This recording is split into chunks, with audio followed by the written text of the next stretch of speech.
I'm very sad to be leaving the Republic of Moldova, but I'm also very proud of everything that we have accomplished together as partners. When I first came to the Republic of Moldova in early February 2022, Moldova was a different country. It was not the same country as I'm leaving today, and I'm very proud that the United States was supportive and able to help. When I think back, what three things did I want to accomplish? If you remember, we were talking about COVID. We were talking about health and trying to make sure everyone was working together and cooperating to beat COVID. We were also talking about the 30 years of diplomatic relations between the United States and the Republic of Moldova. And I was determined to come here and do everything possible in order to support this thriving relationship and make it bigger, broader, more important than ever before.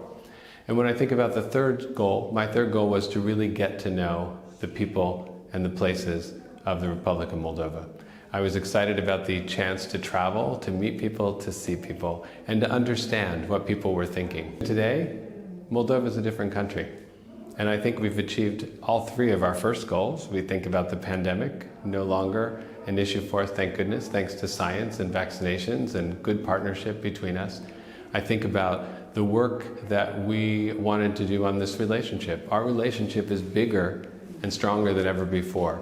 Unfortunately, some of that is a result of something none of us saw coming, though we did warn the world about Russia's intentions to restart its war in Ukraine, to re-invade the neighboring state of Ukraine here. And so that has changed the relationship as well. Even though it's made it difficult and challenging for many people in Moldova, we know the economic costs. We've also seen the amazing outpouring of support and love that people here gave to Ukrainian refugees, more than 1 million people who came here.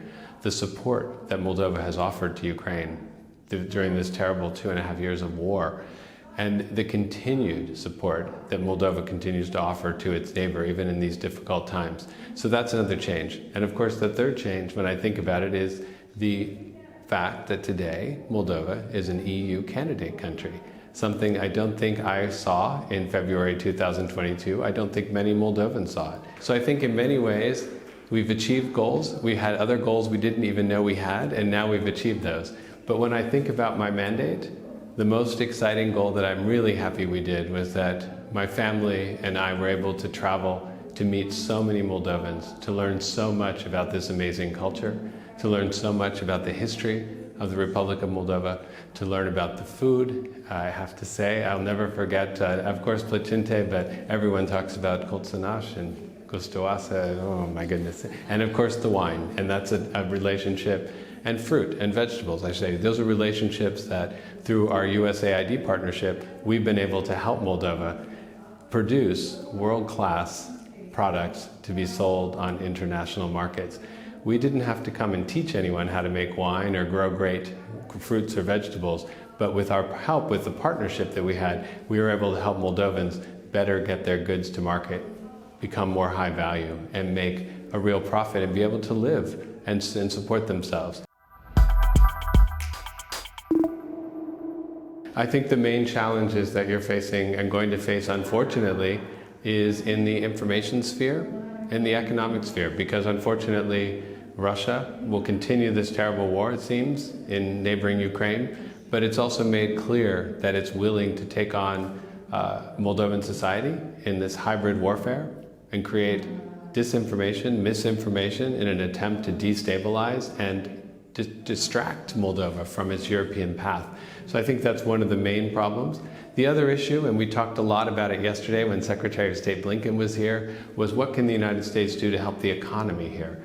Because without a thriving economy, it's going to be a very difficult thing for the people and the government of Moldova to make progress to Europe, because you need to keep people here with a sense that there's a future for them, an economic future. My taste that I'll always associate is sour cherries. And everything with sour cherries is delicious because it's just a wonderful thing. And also brânză, the best cheese ever. So those are my two favorite tastes that I always think about Moldova. Colțunași.